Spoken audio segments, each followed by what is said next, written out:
Muy buenos días. Dios les bendiga grandemente. Libres por la verdad es el tema que quiero compartir esta mañana. Gloria a Dios. Vamos al libro de Génesis capítulo 3, verso 9 al 10. Génesis capítulo 3, verso 9 al 10. Dice la palabra del Señor: mas Jehová Dios llamó al hombre y le dijo: ¿dónde estás tú? Y él respondió: oí tu voz en el huerto y tuve miedo, porque estaba desnudo. ¿Y qué dice después? Y me escondí. Señor, gracias por la palabra esta mañana. Gracias por provocar que la palabra traiga sanidad, libertad. Y que tu palabra se convierta, Señor, en un asidero de vida, de poder para tus hijos.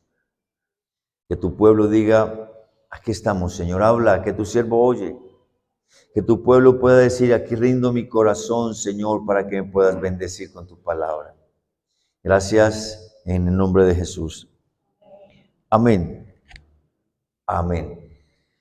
¿Saben ustedes, hermanos, dónde fue el origen del miedo? Ahí, en el huerto. Y paradójicamente, en el mejor lugar del planeta. Segundo, paradójicamente, al pie del mejor ser de todo el universo. Paradójicamente, con los mejores recursos, con la más grande provisión, con todas las riquezas, con todas las oportunidades, con todo lo habido y por haber que Dios había provisto para el ser humano, es donde nace el miedo. ¿Cuántos de ustedes han experimentado miedo? ¿Cuántos de ustedes aún viven con temores? Y si yo les preguntara a ustedes, ¿cuántos le tienen miedo a morir? Seguramente alguno levantaría su mano. ¿Cuántos le tienen miedo a las alturas? Seguramente alguno levantaría su mano. ¿Cuántos le tienen miedo a los ratones? Yo levanté mi mano hace como 20 años atrás, que me dan miedo a los ratones. ¿Cuántos le tienen miedo a las culebras? ¿Cuántos le tienen miedo al marido? ¿Cuántos le tienen miedo a la mujer? No, yo no. Pero algunos sí. Mario, ¿por qué mira a Pablo así? Porque de alguna manera hay miedos.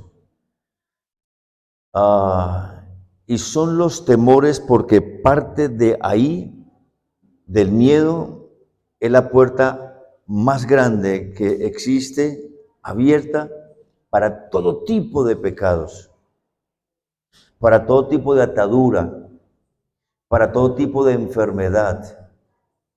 Si usted le tiene miedo a alguien, a algo o a alguien, es porque algo lo generó, algo lo produjo. Hubo un inicio para que usted experimentara miedo. Algunos le tienen miedo a perder la vida, algunos tienen miedo a enfermarse, otros tienen miedo a perder el trabajo. O sea, hay muchas maneras de miedo. Pero yo no sé si usted entiende que el alcoholismo, que la drogadicción, que la violencia, que la ira, que la pornografía, que el odio, el rencor, la amargura, son consecuencias de miedo. Producto de que en algún tiempo de nuestra vida, en la niñez, sea desde el vientre mismo, se experimentó un trauma.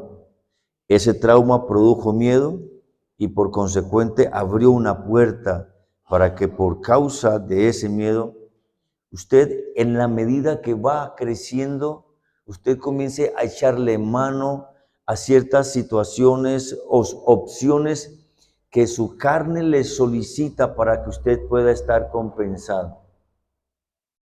Y desafortunadamente, la mayoría de los seres humanos se encuentran viviendo exactamente lo mismo que vive Adán.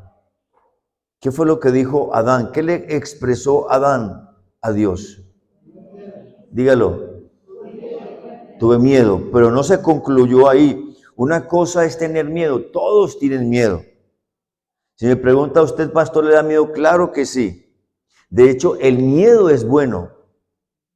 Hay un temor que es saludable, que lo necesitamos, porque a partir de ese temor o de ese miedo es que de alguna forma también reaccionamos, tomamos decisiones, algunos reciclamos, algunos hacemos resiliencia, algunos nos sobreponemos. O sea que de alguna forma el miedo se necesita. El problema no es que nos dé miedo. ¿Cuál es el verdadero problema? Está en la última palabra, en la última frase que dice el texto. ¿Qué dice el texto? ¿Qué dice el texto? Me escondí. Ese es el problema del miedo. Porque el miedo, por las puertas que se han abierto, te lleva al alcohol. El miedo por las puertas que has abierto o las puertas que se abrieron de tu infancia, te lleva a la pornografía. Te lleva a la promiscuidad. Te lleva a la adicción al cigarrillo. Te lleva a sentir ira descontrolada, a hacer violencia. El miedo te lleva a mentir y a mentir y a mentir repetidamente, a engañar. Eso es consecuencia del miedo. Porque como dije ahora, simplemente es una compensación que su alma necesita porque está descompensada por causa de los miedos y usted necesita tener un asidero, una seguridad de algo. Y eso le da tranquilidad, le da un poquito como de estabilidad emocional. ¿Para qué? Para sentirse bien. Y cuando por abrir puertas, algún paliativo, como mencioné ahora, llámese cualquiera de estos enemigos que mencioné, usted ya se convierte parte de su vida, entonces ahora sí de verdad, usted no puede experimentar libertad. Porque hay muchos cristianos, amados hermanos, hay mucho pueblo de Dios que por más que quiera o querramos vivir en libertad, nos cuesta. ¿Por qué razón? Por causa de estar escondidos por el miedo. Hay mucha gente que no le está sirviendo al Señor porque está escondida. Hay muchas personas que no están cumpliendo el propósito del Señor porque están escondidos.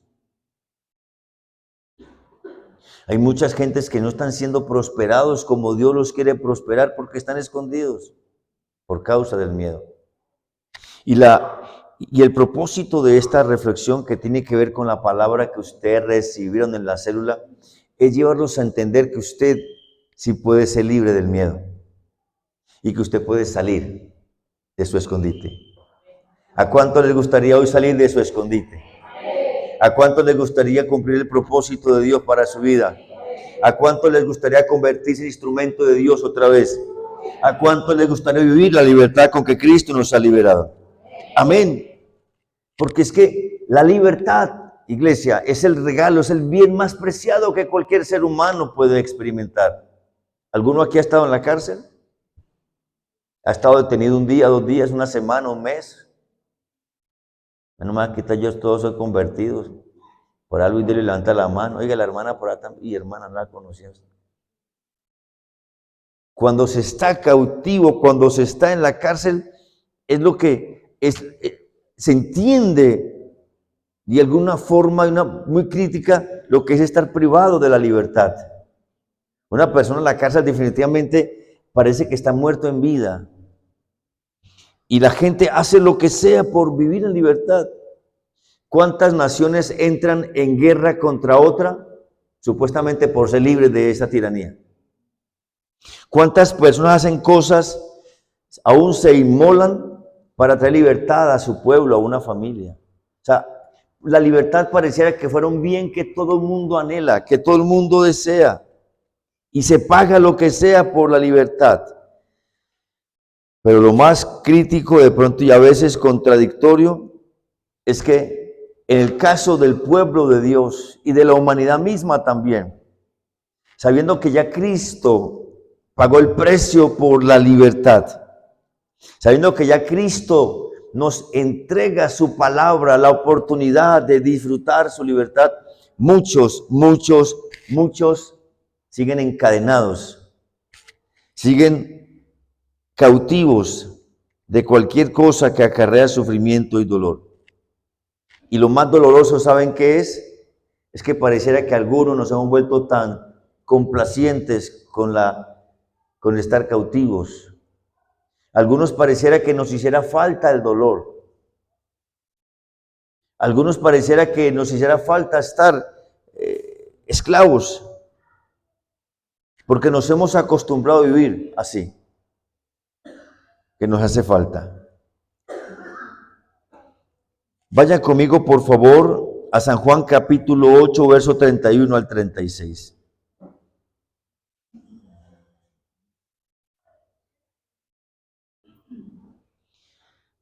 Dice la palabra del Señor. Dijo entonces Jesús a los judíos que habían creído en él: si vosotros permaneciereis en mi palabra, seréis verdaderamente mis discípulos y conoceréis, dígalo, y conoceréis la verdad, y la verdad os hará libres. Le respondieron: linaje de Abraham somos y jamás hemos sido esclavos de nadie. ¿Cómo dices tú, seréis libres? Jesús les dijo: de cierto os digo que todo aquel que hace pecado, esclavo es del pecado. Y el esclavo no queda en la casa para siempre, el Hijo sí queda para siempre. Así que si el Hijo os libertare, seréis verdaderamente libres. Y lo primero que quiero compartir con ustedes, amados hermanos, es que el precio de la libertad inicia cuando usted admite que no puede ser libre sin la verdad. Si usted no admite que solo la verdad que está en Cristo le puede liberar, usted no podrá ser libre. ¿Cuántas veces hemos hecho cosas para salir de un vicio? ¿Alguno de ustedes fumó acá? Oíste, poco gente aquí no fumó. ¿Cuántas veces usted intentó dejar el cigarrillo?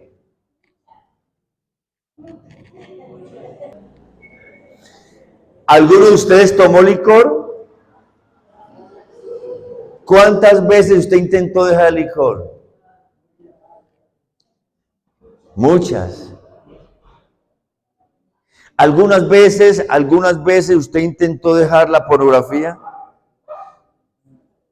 Algunas veces usted intentó dejar cosas que sabía que no eran saludables para su vida, para su mente, para su familia. Algunas veces usted intentó dejar de engañar, de mentir, de robar. Muchas. ¿Pero qué pasó? ¿Por qué siguió atado? ¿Por qué regresó a ese pecado?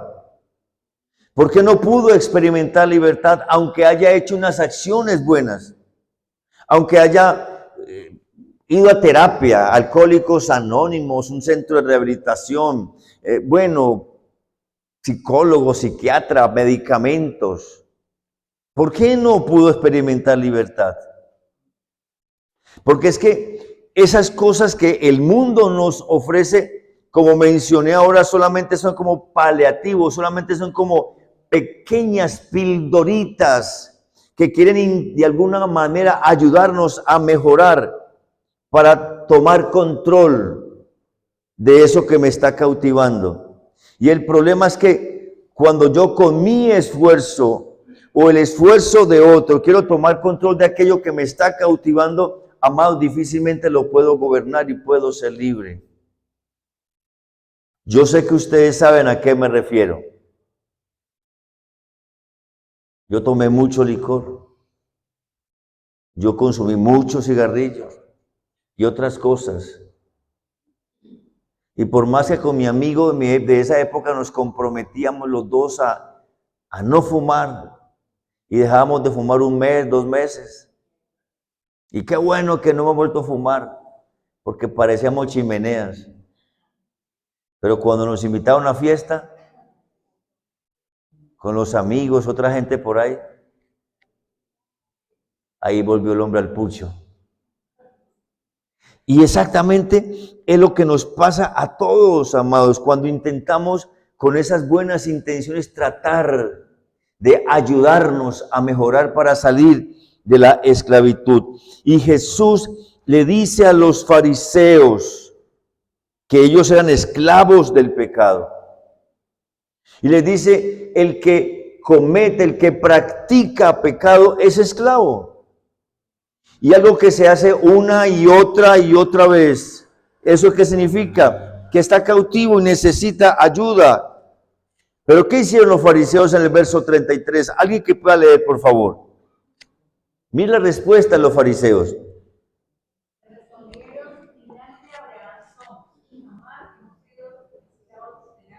¿Qué dicen ellos?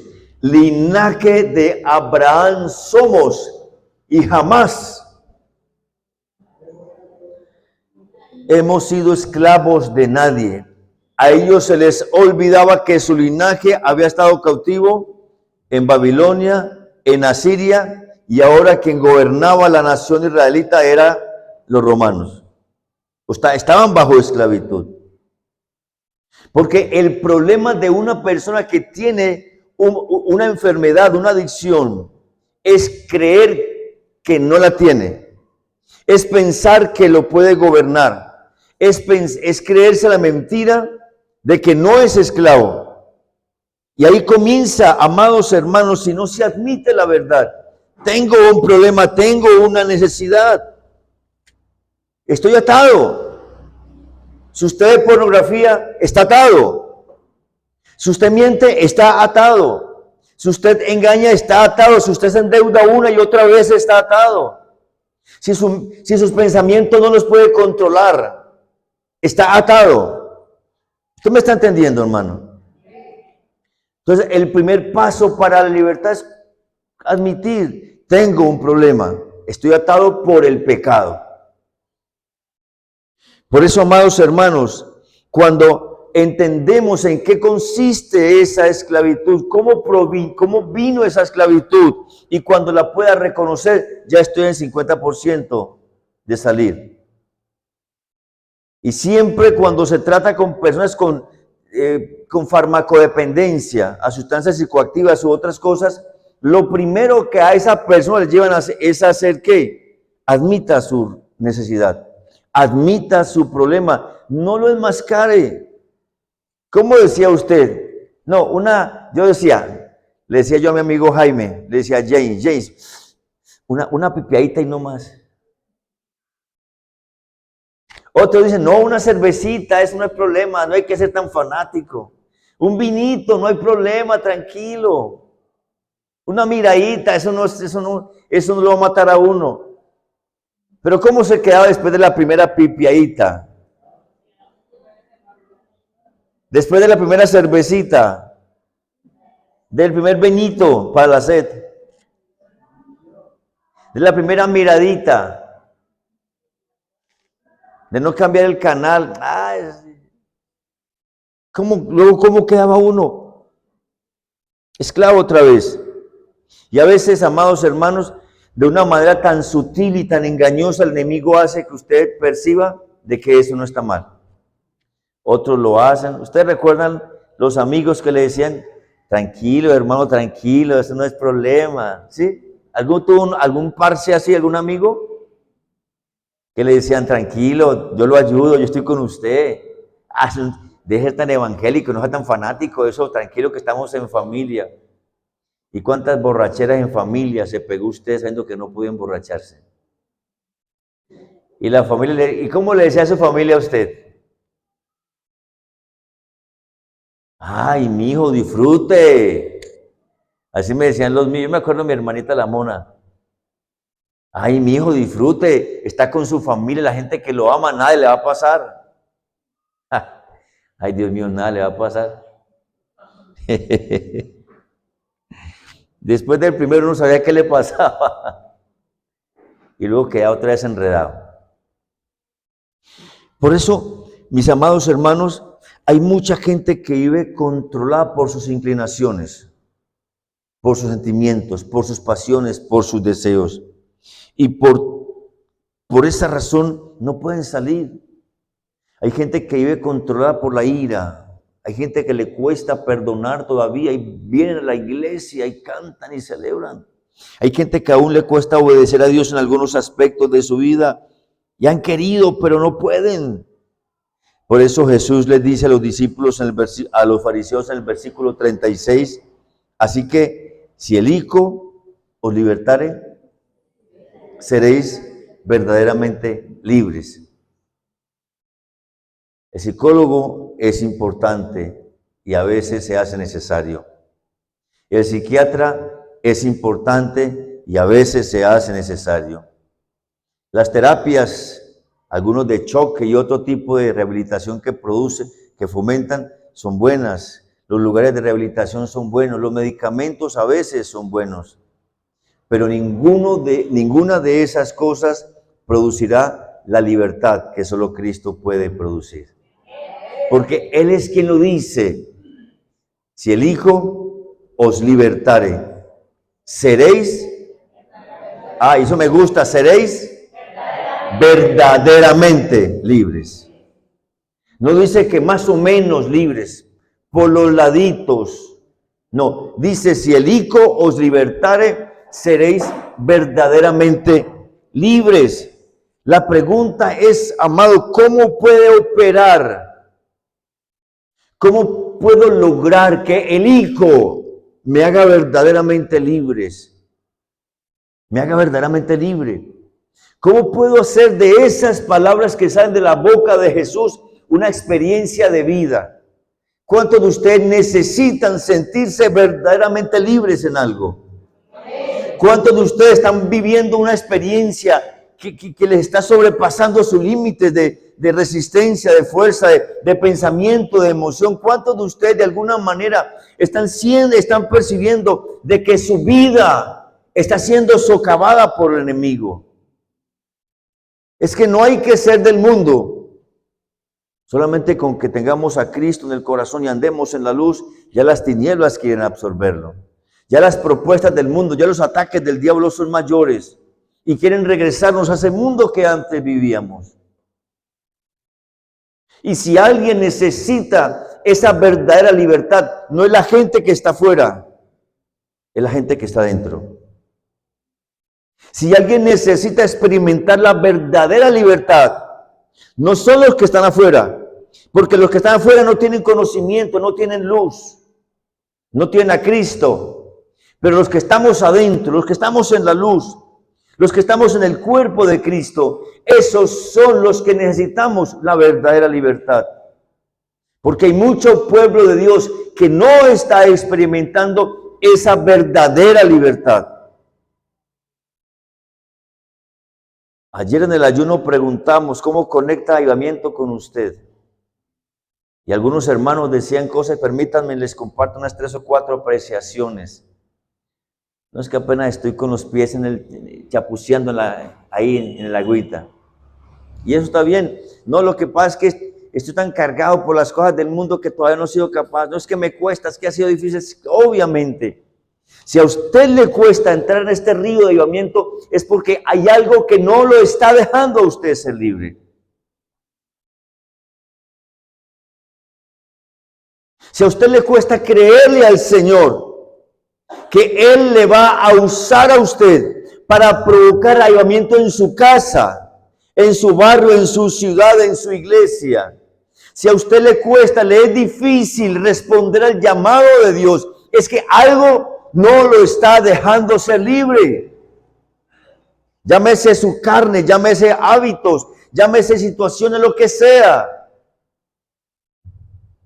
O sea que la verdadera libertad no es para la gente de afuera, la verdadera libertad para quien es. Y por eso Jesús le dice a los fariseos, si el Hijo libertare, seréis verdaderamente libres. No porque ellos quieran al Hijo, no porque Jesús se esté ofreciendo para ellos, porque Jesús sabe que ellos no lo van a recibir. Es para los hijos, es para los que creen en Él. ¿Y aquí cuántos creen en Jesús? Amén. ¿Aquí cuántos creen en Jesús? Amén. Amén. Por lo tanto, la libertad comienza cuando usted determina identificar qué es lo que le está afectando.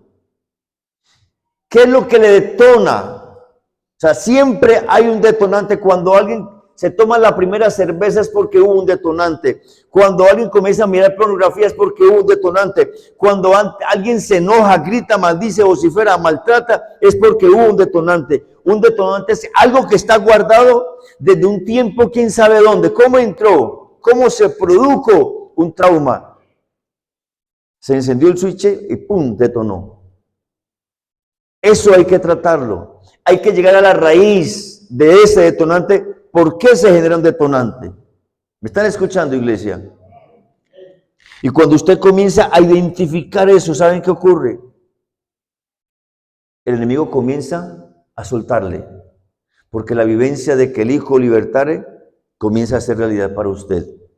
Pero en la parte que yo quiero concentrarme esta mañana, ustedes esto lo vieron en las células. Solamente hago como un repaso.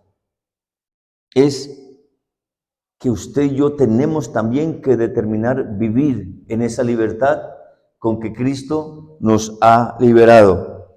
Pregunté ahora, ¿y cómo se logra eso? Vaya conmigo, por favor, hasta el Mateo capítulo 7, verso 24. Una porción de la Escritura muy conocida.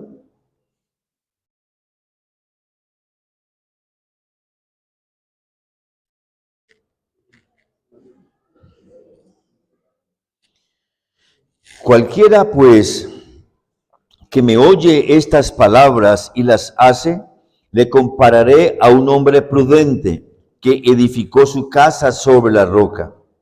Descendió lluvia y vinieron ríos y soplaron vientos y golpearon contra aquella casa y no cayó porque estaba fundada sobre la roca. Pero cualquiera que me oye estas palabras y no las hace, le compararé a un hombre insensato que edificó su casa sobre la arena. Y descendió lluvia, y vinieron ríos, y soplaron vientos, y dieron con ímpetu contra aquella casa, y cayó. Y fue grande su ruina. Amados, este pasaje me ilustra a dos tipos de personas. ¿Cuál es el primer tipo de persona? ¿A quién? A los sensatos, a los inteligentes, a los sabios. Y me habla de otro tipo de personas, dice los necios o el necio. La característica del sensato, ¿cuál es? Según en palabras de Jesús. ¿Cuál es la característica del sensato según lo que dice allí? Cualquiera pues que me oye estas palabras y las hace. La pregunta, ¿cómo es hacer las palabras del Señor? ¿Cómo es hacer? ¿Cómo hago que las palabras del Señor se hagan para ser calificado como un sensato y no estar cautivo? ¿Cómo? Sí, la pregunta es ¿cómo las obedezco?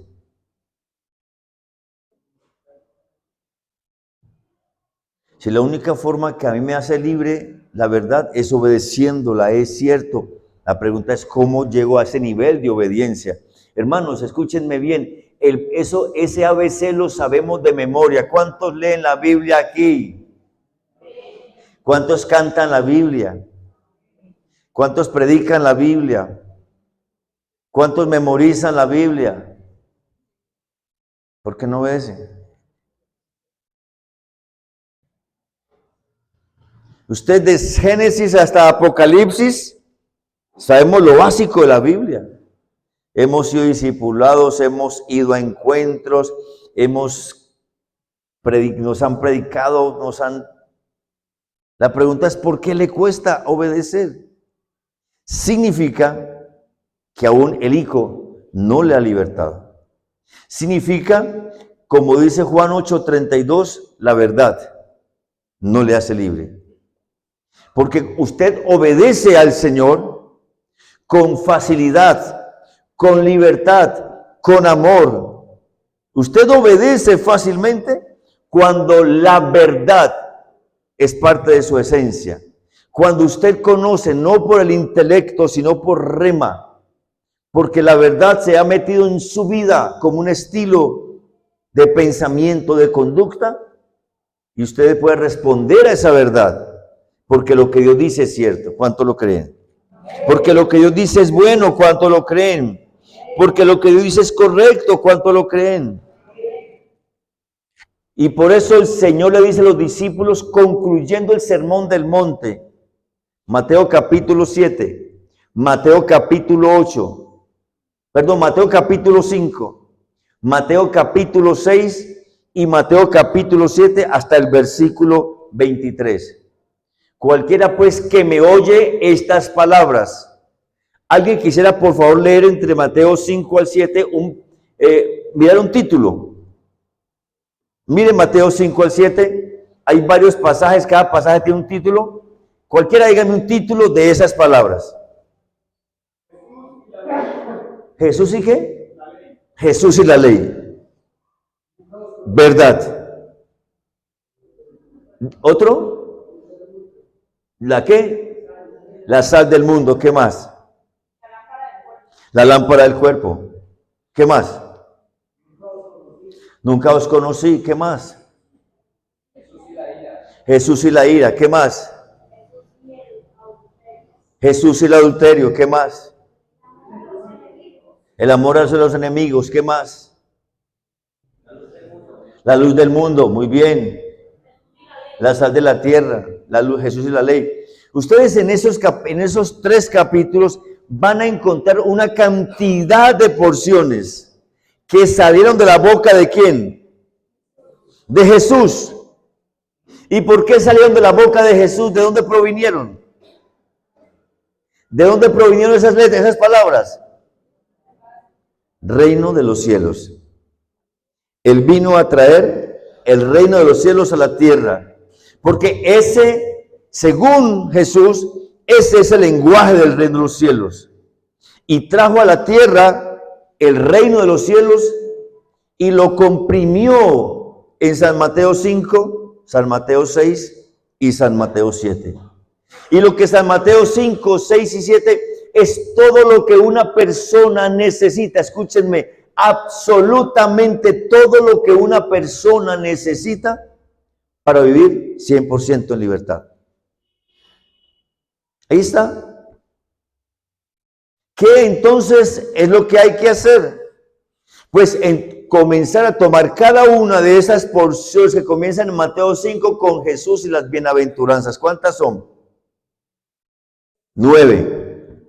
Y comenzar con cada una de esas bienaventuranzas y leerlas, meditarlas, memorizarlas y hacer que esa palabrita bienaventurada a los pobres en espíritu, porque de ellos es el reino de los cielos, así sea usted.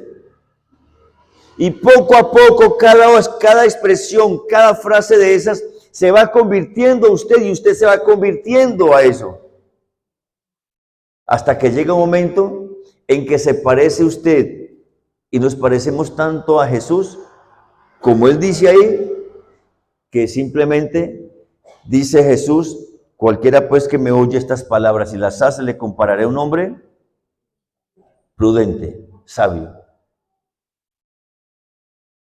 Jesús dice, y conoceréis la verdad, y la verdad os hará libres. En Mateo 5, 6 y 7, esa es la verdad. Es el fundamento de la vida cristiana, Mateo 5, 6 y 7. Obviamente toda la palabra de Dios. Pero el carácter cristocéntrico, el carácter de verdad de un hombre de Dios está en Mateo 5, 6 y 7. Y por eso en la medida que usted y yo lo leamos, estudiamos, meditemos esas porciones de la palabra de Dios, usted va a encontrar que la verdad se va incrustando, se va fortaleciendo, se va afirmando en usted. Y Jesús dice, y vinieron contra esa casa, cualquiera pues que me oye esas palabras, le compararé a un hombre prudente que edificó su casa sobre la roca. Y vinieron lluvias, ríos, vientos, y dieron con ímpetu contra aquella casa. ¿Y qué le pasó a la casa? Os quiero decir mis palabras. Es libre y por estar libre no está escondido. Porque, escuchen hermanos, lo que la atadura, lo que la mentira hace, lo que la cautividad hace con un ser humano, especialmente con los cristianos, es estar escondido. Y el estar escondido le impide que pueda disfrutar la verdad para libertad. El estar escondido por tener temores y miedo le impide que pueda acceder a los regalos del reino de Dios, al poder de los regalos del reino de Dios, para que cuando vengan las vicisitudes de la vida pueda estar firme y no caiga. Y me enamora cuando Jesús dice eso, vinieron vientos, lluvias, ríos. ¿Dan suavecito? ¿Dan facilito? Uno quisiera que los problemas de la vida fueran suavecitos, ¿verdad? Que la enfermedad que le dio a uno por ahí sea suavecita. Que el problema del hogar sea suavecito. Que la situación económica sea suavecito. Que la pérdida del ser querido sea suavecito. Pero dice el texto que dan ¿cómo? ¿Qué es dar con ímpetu, iglesia? ¿Qué es dar con ímpetu? Con toda, arremete. ¿Y cuál es el propósito de dar con ímpetu? Destruirlo, derribarlo. ¿Cuántos de nosotros esa lluvia, ese viento, ese río ha dado con ímpetu y aquí estamos, dándole la gloria a Dios? ¿Cuántos de nosotros estamos fuera del pozo? Estamos fuera del lodo cenagoso, del pozo profundo, de la frustración, depresión, desesperación y angustia. ¿Cuántos de nosotros por estar asidos a la verdad, por practicar la verdad, por creer la verdad, nos hemos enfermado? El cónyuge se ha enfermado, hemos perdido uno, se ha ido el otro. Ha habido situaciones, pero aquí estamos. Eso evidencia que estamos cimentados en la verdad, que le hemos creído al autor de la verdad, que vivimos para la verdad y le damos gloria a Dios por esa verdad.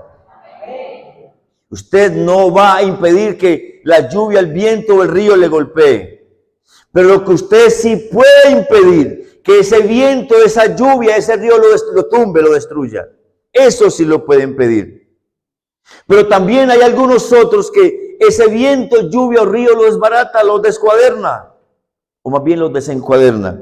Porque Jesús dice, pero a cualquiera pues que me oye estas palabras y no las hace, le compararé a un hombre que edificó su casa sobre la arena. La gran diferencia entre el uno y el otro es en qué edifica. El primero edifica sobre la verdad. ¿Y quién es la verdad? Vayan conmigo, por favor, hablando de verdad. Miren un texto precioso.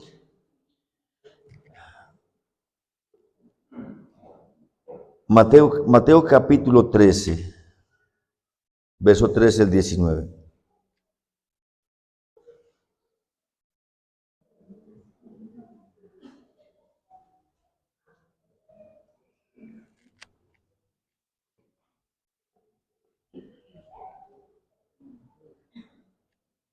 Vayamos a Juan 6:68 primero, hermanos. Alguien lea, por favor, Juan 6:68.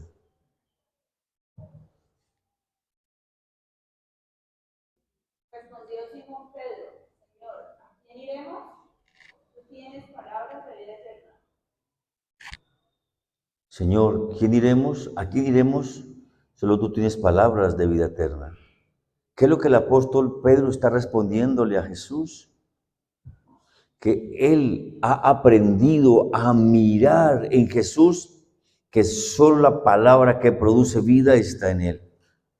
Cuando Jesús dice, y conoceréis la verdad, y la verdad os hará libres, es porque Jesús está diciéndonos a ellos y luego a nosotros, es que lo único que a usted lo puede mantener firme, fuerte y en libertad, es que usted conozca la verdad. Ahora, ¿cómo elaboro un ABC para conocer la verdad? Si la conocemos, ¿ustedes la conocen o no la conocen? Ya pregunté ahora, ¿cuánto leen la Biblia? ¿Y por qué pecamos? ¿Cuántos creemos la Biblia? ¿Cuántos creemos la Biblia? Amén. ¿Y por qué desobedecemos? ¿Cuántos estamos seguros que la Biblia es la palabra de Dios? ¿Y por qué tenemos ataduras? Significa entonces que las palabras de Jesús no son verdad para mí y para algunos de ustedes. ¿Por qué razón? Porque viene el viento, viene la lluvia, viene con ímpetu y da contra la casa y cae y se desarma, se descuaderna. Y la única manera de hacer que eso que Jesús dice en Juan 8:32, conocer la verdad y la verdad os hará libres, es que esa verdad, eso que dice el texto, sea un estilo de vida. ¿Cómo logro eso? No es fácil. Josué. El 8. Nunca se apartará de tu boca este libro de la ley. Primero, escuchen, lo primero es que dice el Señor, nunca se apartará ¿de dónde? Eso suena como raro, ¿cierto? ¿Sabes que tenés que tenerlo aquí pegadito a la boca? Lo que está diciendo el texto es que hablar la palabra de Dios debe ser una dinámica continua. Si el Señor dice, nunca se apartará de tu boca este libro de la ley, es porque la costumbre judía, y era mandamiento para los padres judíos, todo el tiempo tenían que estar declarando, profetizando, repitiendo la ley. Todo el tiempo, cuando te acuestes, cuando te levantes, cuando vayas por el camino, en todo tiempo. Alguien que continuamente está hablando la palabra de Dios, ¿cómo cree usted que vive?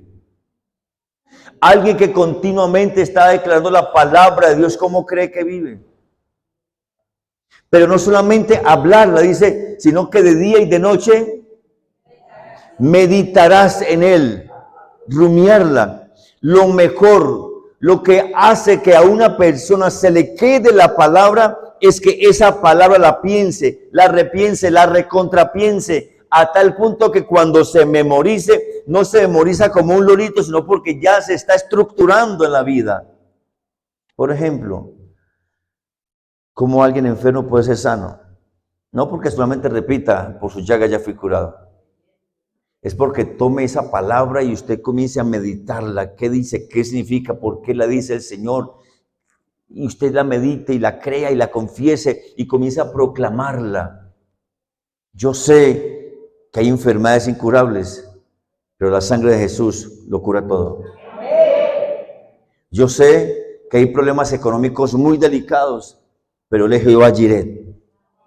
Yo sé que hay situaciones en familia, hay violencia, hay situaciones de problemas críticos, pero Él es nuestro Jehová Shalom.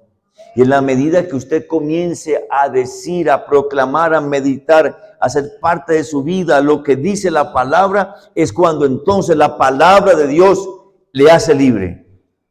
Eso es conocerla. Cuando en vez de usted pensar menos tiempo en el problema en el pecado, en lo que lo tiene aturdido, oprimido. Cuando usted pase menos tiempo pensando en el hijo que se murió, en la persona que se fue, en la situación económica que no puede resolver, el problema que tiene con alguien, mientras menos tiempo pase enfrascado en eso y pase más tiempo pensando, meditando lo que dice la Biblia con respecto a eso, ¿qué cree que va a ocurrir? Usted no va a tener que estar preocupado, desesperado, ansioso, depresivo, angustiado. El mejor antídoto para un depresivo es que memorice, medite, proclame, hable, proclame, grite la palabra de Dios. El mejor antídoto para alguien que está desesperado, angustiado, ansioso, preocupado, es que tome la palabra de Dios y la repita, la medite, hasta que se convierta en un estilo de vida. Vayan conmigo a Mateo 16, no era 13, sino Mateo 16, por favor. Versículo número 13. Viniendo Jesús, Mateo 16, 13, viniendo Jesús a la región de Cesarea de Filipo, preguntó a sus discípulos diciendo, ¿quién dicen los hombres que es el Hijo del Hombre? Ellos dijeron, unos Juan el Bautista, otros Elías y otros Jeremías o algunos de los profetas. Él les dijo, ¿y vosotros quién decís que soy yo? Respondiendo Simón Pedro dijo, tú eres el Cristo, el Hijo del Dios viviente. Entonces le respondió Jesús, bienaventurado eres, Simón, hijo de Jonás, porque no te lo reveló carne ni sangre, sino mi Padre que está en los cielos. Y yo también te digo que tú eres Pedro, y sobre esta roca edificará mi iglesia, y las puertas del Hades no prevalecerán contra ella. Y a ti te daré las llaves del reino de los cielos, y todo lo que atares en la tierra será atado en los cielos, y todo lo que desatares en la tierra será desatado en los cielos. ¿Por qué a Pedro? Yo a Pedro no le hubiera hecho estas palabras. ¿Por qué a Pedro? ¿Saben por qué Pedro? Porque era el único que se atrevía a declarar quién realmente era Jesús. Era el único que creía en esencia que en Cristo Jesús estaba la verdad.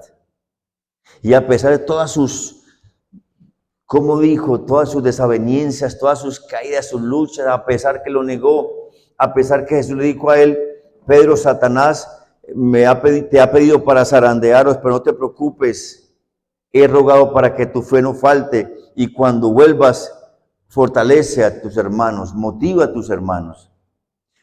Pedro era el único que tenía una concepción real de la verdad, y por eso en 2 ocasiones pudo decir, tú eres el Cristo, el Hijo del Dios viviente. ¿A quién diremos si solamente tú tienes palabras de vida eterna? Y cuando Pedro salió de la crisis, sobre Pedro también vino la lluvia, el viento y el río. ¿Lo notan? Pero después de que se restauró, ¿en quién se convirtió Pedro? Todo lo que él había creído emergió con gran poder. Por eso, mis amados hermanos, llegará el momento en que cada uno de nosotros, cada uno de ustedes, si están esperando cautividad, si están padeciendo cautividad de alguna manera, y nos convertimos a la palabra de Dios y hacemos que la palabra de Dios sea nuestro asidero, nuestro cimiento, tarde que temprano esas promesas que Jesús ha dicho sobre cada uno se van a cumplir. ¿Y quién es que las hace cumplir? ¿Quién? ¿Quién las hace cumplir? Usted. Dígale a su hermano, hay promesa de bendición para tu vida. Dígale a su hermano, hay cosas grandes esperando que cumplas. Hay bendiciones grandes para tu vida, díselo a él. Por favor, no lo vean como si fuera algo por allá efímero. No lo vean como si fuera imposible, pero es que estoy cansado de orar, de esperar, estoy cansado, es que ya no creo, es que ya parece que no. Cuando usted en su mente tiene pensamientos de duda, de temor, es porque está cautivo. Es que como Adán, usted regresó a su estado natural como Adán y por el miedo prefiere esconderse. Bueno, pues le pregunto, ¿por qué no está sirviendo al Señor? Por miedo. Por miedo a obedecer, por miedo a sujetarse, por miedo a salir de la comodidad, por miedo porque le duele algo, por miedo porque las condiciones no son las óptimas, por miedo, cantidad. Usted tiene la respuesta: porque su hogar está en dificultades, porque sus hijos, porque X, porque Y, por miedo porque perdió algo, por miedo. Y cuando usted se esconde por el miedo, la palabra de Dios pierde todo tipo de vigencia y efectividad en usted. Y hoy el Señor nos dice que nos ha llamado a ser libres. Hoy el Señor nos dice que Él nos ha prometido libertad y que es suya y que es mía. Hermanos, es un derecho de Dios para su vida estar en libertad. Y yo le invito a que esta mañana usted determine renunciar al miedo y salir a cumplir el propósito del Señor. Yo le invito a que usted comience a partir de hoy a tomar la verdad de Jesús y hacerla parte de su vida. Yo le invito a que usted le ponga freno, póngame atención, le ponga freno a sus pensamientos negativos, a sus pensamientos de pérdida, de fracaso, de enfermedad, de necesidad, de deuda. Que usted le ponga freno a eso y aumente la capacidad de pensar más y más y más y más en lo que Dios dice. El autor del libro, el doctor Rick Warren decía: si alguien quiere cambiar un mal hábito, o más bien que cambiarlo, implementar un buen hábito por uno malo, por cada vez que tenga un pensamiento malo, con respecto a ese pensamiento, tenga 10 buenos. Pero yo le pregunto, ¿cuántos pensamientos tiene malos usted cuando está en problemas y cuántos buenos? A veces, ni uno bueno, porque todo lo que usted piensa es malo, malo, malo, malo, malo, malo, malo. Y el mundo se le parte debajo de sus pies, la esperanza se le va, la duda, el temor se le viene, la verdad se pierde y no puede disfrutar la verdad. Pónganse sobre sus pies, amados hermanos.